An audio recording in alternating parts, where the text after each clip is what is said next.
Þetta er verkefni 4 í C-hlutanum Word. Ég er búin að setja haus og fót á skjalið. Ég ætla að breyta spássíðan og fer ég hér í layout, smelli hér í page setup og breyti hér. Efri spássíðan á að vera 3, neðri á að vera 2 og vinstri og hægri 2. Það er alveg sama hvar við erum stödd á síðunni, þetta tekur gildi fyrir alla síðuna. Síðan ætla ég að stilla dálka, fer ég í entermerki fyrir neðan fyrirsagnirnar og hér ætla ég að stilla dálka, þá fer ég í paragraf hérna og tabs. Þetta er sjálfgefið bil á milli dálka ef við ýtum á dálklykilinn, en ég ætla að stilla það og í fyrsta liðnum þá er fyrst stillt á 2,5 og vinstri stilltur og ég smelli á set til að fara ekki út úr glugganum.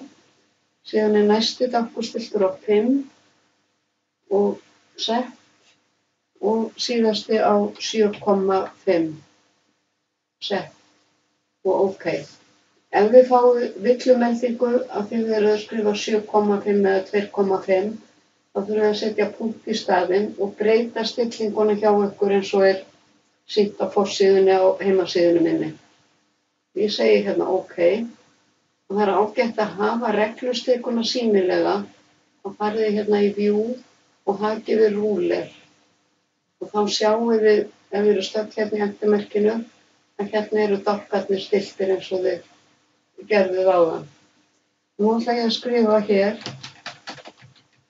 þetta hér á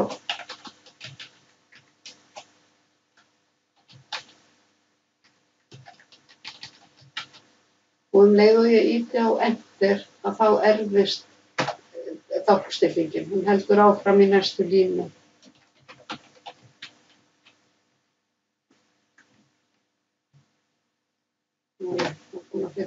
Þá lítur þetta svona út. Þá stoppa þær allir hérna á sama stað. Ég ætla að vista. Þið gerum það sama við höfuðborkirnar. Þið stillið dálkana eins og er sýnt í kennslubókinni og sem sagt á 4 og miðjustillt, 7 miðjustillt, 11 hægri stillt og svo framvegis og skrifið textann.